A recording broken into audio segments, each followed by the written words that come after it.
Salut à tous, bienvenue sur Éclair TV. Si vous n'y étiez pas, et bienvenue dans la feuille de match pour les amoureux du football et des gros sous. Bien évidemment, on va parler, comme vous le savez, chaque jeudi soir de football, mais on va parler également de paris sportifs en fin d'émission avec la grille du Parion Sport l'Autofoot 15 à valider avant dimanche prochain, 31 octobre 2021, avant 8h55 ici en heure locale. Avec moi ce soir, Maître Pascal. Bonsoir Maître. Bonsoir Ronnie, bonsoir aux téléspectateurs. Votre client, Ronald Koeman, accusé de dilapider un patrimoine, on va dire, de la planète football. On verra bien. Accusation, on va dire, encore une fois, ciblée, mais il va falloir déterminer les autres responsables et protagonistes peut-être dans cette affaire. Patrice Basile, qui est féru de Formule 1, de sport automobile, mais également de football. Bonsoir Patrice. Bonsoir à tous. Et puis Guillaume Michaud. Bonsoir Guillaume.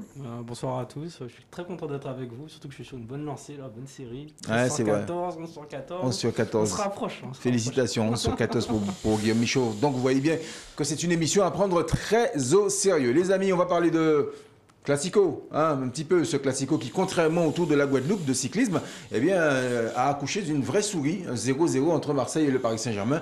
Mais tout supporter parisien que je suis, je reconnais que les Marseillais méritaient amplement la victoire. Ronnie, vous êtes fair-play et c'est vrai que dans ce match-là, il y a aussi la réaction à chaud et puis avec le recul un peu à froid.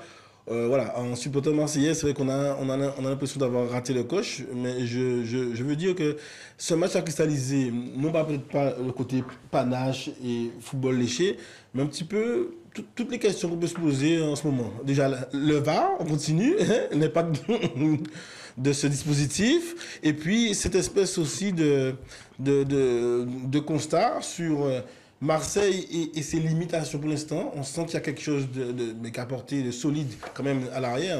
Je veux pour vous aussi le risque que prend ces défenseurs quand Mbappé est lancé, c'est extraordinaire, mais en même temps c'est très risqué.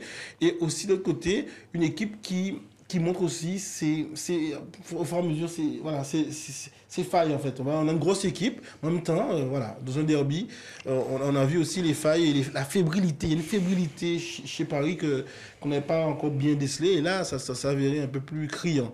Et au détour de ça, on a eu cette espèce de match avec des phases assez intéressantes sous le plan de l'impact émotionnel pour les supporters de chaque côté. Et un 0-0 qui arrange personne, mais en même temps qui correspond un petit peu à la réalité à froid du match. Vous parliez de Formule 1 tout à l'heure. Moi, je considère que Paris aujourd'hui est une Formule 1 qui n'a pas le rendement qu'elle devrait avoir, parce que sur le papier, on a la meilleure équipe presque d'Europe. Et sur ce match-là, normalement, Paris aurait dû imposer sa loi, imposer sa technique, imposer ses individualités. Et puis finalement, Marseille a joué crânement sa chance, comme on avait prévu d'ailleurs. Hein. C'est un match qui était presque à leur portée, finalement, quand on voit que même au milieu de terrain, les Parisiens ont été bouffés, pardonnez-moi l'expression. Messi, quasiment invisible. Neymar, alors là, n'en parlons même pas. Mbappé, qui a quand même réussi à sortir 2 ou 3 petites feintes. Mais c'est vrai que globalement, ce pari-là n'était pas en mesure probablement de faire le match qu'on attendait de lui. Donc Marseille aurait mérité de gagner sans aucun problème. C'est vrai que c'est un match qui nous a surpris sans nous surprendre. On ne savait pas à quoi s'attendre. Du coup, on a mis notre trip pour la plupart. Et c'était un match qui était intéressant. En fait, ce qui est intéressant, c'est de voir qu'à des moments, il y a des moments de bascule. Si, par exemple, il y a un but contre son camp de Marseille, c'est très bien que Paris va l'emporter. Pareil, quand Milik marque, on sait que ça va être compliqué pour Paris. Finalement, les 2 buts sont annulés pour VAR. Donc, c'est ça qui est bien dans ces matchs-là. C'est qu'il faut juste une petite étincelle pour que ça bascule. Et ça, c'est comme dans les films, en fait. Il a manqué cette étincelle, il a manqué ce petit plus qui aurait fait de ce match un match super. Parce que c'est vrai qu'on avait 2 équipes qui étaient censées nous produire un super spectacle, normalement. Autre rencontre qui s'est déroulée cette fois en milieu de semaine, messieurs, c'est le Bayern de Munich qui a été atomisé par le Borussia Mönchengladbach. C'est une véritable surprise, un cataclysme qui s'est abattu sur la Bundesliga. Surtout que les vrais coupables sont français. Si on regarde bien, la défense, la défense Pavard, Hernandez et surtout Upamecano. Alors lui, il avait un problème, à mon avis, physique. J'ai pas compris comment un joueur de ce niveau-là peut avoir des défaillances pareilles, quoi. Et c'est vrai que le Bayern a l'habitude de jouer en 1 contre 1 à l'arrière, mais avec des joueurs capables de le faire. Mais là, vraiment, c'était terrible, quoi. Mais je pense aussi qu'on a aussi payé l'absence de la grosse Amada au milieu de terrain et à l'attaque. Je pense que Bayern a aussi un jeu où, comme le ballon est tenu et monopolisé par ce milieu de terrain et cette attaque qui est prolifique, peut-être qu'ils sont pas habitués à pouvoir être sollicités autant, et on voit aussi peut-être des insuffisances à ce moment-là purement et simplement de la défense peut-être bavaroise quand il n'y a pas ce ballon qui est conservé au milieu de terrain par les Gnabry et Sané. Voilà, je veux dire, c'est peut-être différent aussi quand ils sont sous le banc, parce qu'ils étaient tous sous le banc. Conan est entré à 70e minute parce qu'au moment où on dit boula à 3-0. Je pense que voilà, il y a ça aussi. Il y a le jeu avec les titulaires léchés, et puis quand les remplaçants, ils n'ont pas fait le job. C'était l'équipe type qu'ils avaient, le Bayern, là. Pas C'était l'équipe type. Ah bah, c'était l'équipe type. Hein. Parce que franchement, Hernandez, Bavard, normalement. Derrière, c'est sûr, quoi. Mais là, vraiment, c'était des passoires, on peut dire ça. Les amis, merci. Nous allons passer maintenant à la partie gros sous de cette émission. On rappelle quand même qu'après 13 sur 14, notre ami Guillaume Michaud, a réalisé 11 sur 14. Alors, c'est pas mal. Ça paye pas de mine, mais c'est quand même pas mal, je vous le dis, parce qu'il faut les faire. Hein. Il faut les trouver, les 11 bons pronostics, et il les a trouvés. Donc, félicitations à Guillaume Michaud. Voilà la grille qui va s'afficher sur votre écran et celle qui nous intéresse pour ce week-end, notamment ce dimanche 31 octobre à 9h55 en heure locale. C'est la grille numéro 72 du Parion Sport Loto Foot 15. 14 rencontres avec 500 000 € à la clé pour peu que vous ayez les 14 bons pronostics. Clermont-Marseille, Brest-Monaco, Troyes-Rennes, Strasbourg-Lorient, Montpellier-Nantes, Bordeaux-Reims, AS Roma, Milan AC, Fiorentina, Spezia, Salernitana contre Napoli, Borussia Mönchengladbach contre Bochum, Aston Villa, West Ham, Norwich, Leeds, Real Sociedad, Athletic Bilbao et enfin Atlético de Madrid contre le Betis de Séville. On débute par le match numéro 1, messieurs, et le match numéro 1 qui va s'afficher dans quelques instants sur votre écran concerne tout simplement l'Olympique de Marseille qui sera en déplacement du côté de Clermont. Pas de souci, à mon avis, pour l'OM face à on va dire, ce petit pousset Clermont 3. Moi, j'aime bien le synthé, voyage en terre inconnue, mais a priori, un voyage plutôt tranquille pour l'OM. On va regarder l'historique des rencontres entre les deux formations qui va s'afficher également sur votre écran. Vous allez voir que, je crois que les équipes se sont affrontées une seule fois. Et Marseille qui a gagné la seule confrontation entre les deux équipes. Pas grand-chose à dire, messieurs.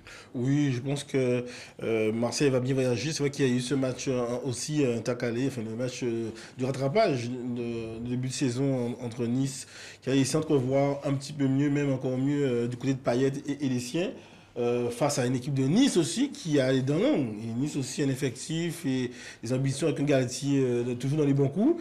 C'est un résultat qui est encourageant. C'est vrai que ça fait 2 matchs nuls, mais moi je vois face à cette maudite de Clermont-Ferrand, un Marseille qui va pouvoir aller se rassurer au niveau des points. Excusez-moi de ne pas être d'accord avec vous, messieurs, mais franchement, moi je pense au contraire que ce match va être un match piège pour Marseille. Pourquoi ? Alors, parce que Clermont aime bien se payer les grosses équipes. Clermont, on l'a dit depuis le début dans cette émission, c'est une équipe qui sait jouer au football, qui a montré l'année dernière qu'ils avaient des joueurs valables. Marseille, n'oublions pas qu'ils sortent de pas mal de matchs difficiles.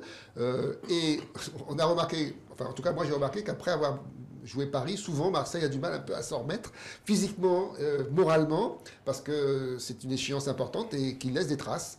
Et franchement, sur ce match-là, j'ai joué mon trip parce que je pense qu'il va y avoir... Ça va être un beau match, ça c'est sûr, mais alors, je ne suis pas sûr que Marseille s'en sorte vainqueur. Donc je pense qu'il va falloir faire très attention à ce match parce que c'est un match que moi je considère comme piège. C'est vrai que c'est un match qui peut être piège, même si on peut considérer que Marseille est favori. D'autant que du côté de Clermont, il y a Bayou, je ne suis pas sûr qu'il va jouer, il est en garde à vue. Il y a des problèmes judiciaires en tout cas. Donc à suivre. D'autre côté, le problème de Marseille, je pense que ça va être la ressource en énergie. Ils ont joué Paris, déjà psychologiquement, c'est pas facile. Physiquement, c'est très compliqué. On l'a senti en fin de match. Le petit truc qui leur manquait pour marquer ce but, ils ne l'ont pas eu. Contre Nice, c'est pas un déplacement à Nice, c'est un déplacement à 3. Donc c'est aussi de la perte d'énergie. Match difficile, un partout, ils ont dû courir derrière le score. Donc je me dis que c'est un match ouvert, le triple est possible. Ouais, pour ma part, je me suis arrêté au match nul ou encore à la victoire de l'Olympique de Marseille. Match suivant, c'est le match numéro 2. Nous allons partir du côté de la Bretagne, du Finistère précisément, avec cette rencontre entre Brest et Monaco. Monaco qui n'a plus gagné à Brest depuis la saison, depuis le 24 novembre 1990. Et oui, Monaco, pour qui c'est très compliqué les voyages donc, du côté du Finistère et de Brest en particulier. On va également regarder l'historique des rencontres entre les deux formations qui va s'afficher sur votre écran. Il y a eu quand même 17 victoires des Monégasques, 7 victoires des Brestois et 5 matchs nuls. Moi, je vois quand même les Brestois l'emporter face à ce Monaco, mi-figue, mi-raisin qui alterne le bon et le moins bon. Alors, c'est vrai que Brest a besoin de points, hein, 18e, donc ils ne vont pas se laisser, on va dire, manger tout cru.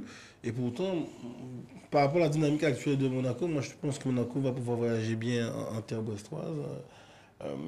En Bretagne, je vois quand même voilà, Monaco tenir son rang avec ses 17 points et 8e et conserver donc cette avance et se rapprocher des grands parce qu'ils ont eu un calendrier, moi il me semble, hein, j'ai un peu regardé, ils ont un calendrier très compliqué. Ils ont en Coupe d'Europe et un championnat, ils n'avaient pas les équipes les plus faciles.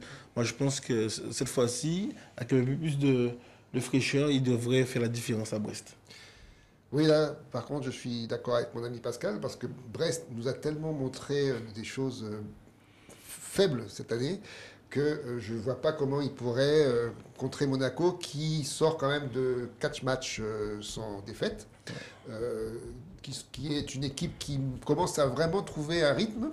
Ben Yedder retrouve son efficacité.